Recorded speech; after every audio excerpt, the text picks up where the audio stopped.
ஹரிஷ் குட்டி இங்கே பாருங்கள், சயின்டிஸ்ட் என்ன பண்ணிகிட்ருக்கீங்க? என்ன பண்ணிகிட்ருக்கீங்க தங்க பிள்ளை? சாப்பிட்லாமா ஐயா? அந்த பால் எடுத்து கப்புக்குள்ளே போட்டு போட்டு விளையாடிட்டுருக்காங்க. இங்கே பாருங்கள், சொன்னோன்னு அது செஞ்சு காட்டுக்கானா பார்ப்போம். அந்த கப்புக்குள்ளே போடுறது, அதை எடுக்கிறது, இதுதான் அவருக்கு வேலை. சரி, ஏதோ கைக்கு எக்ஸசைஸ் செய்கிற மாதிரி இருக்கட்டுமேன்னு சொல்லிட்டு பேசாமல் விட்டாச்சுங்க.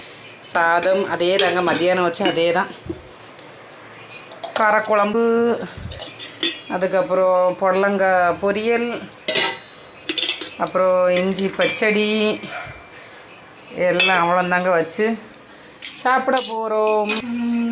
எனக்கு வயிறு பசிக்கலைங்க. அந்த பஜ்ஜி சாப்பிட்டதே ஒரு மாதிரி தான் இருக்குது. சரி, பிள்ளையே காலைல ஸ்கூலுக்கு அனுப்பணும்லாங்க, அதனால் சரி சாப்பாடு கொடுத்தா அப்புறம் தான் ஒரு மணி நேரம் கழிச்சா தூங்க வைக்க முடியும். ஓகே, பாய் சொல்லி குட் நைட் சொல்லி சாப்பாடு கொடுத்து கொஞ்சம் நேரம் கழித்து மேலெலாம் கழுவி விட்டுருதாங்க தூங்க வைப்பேன்.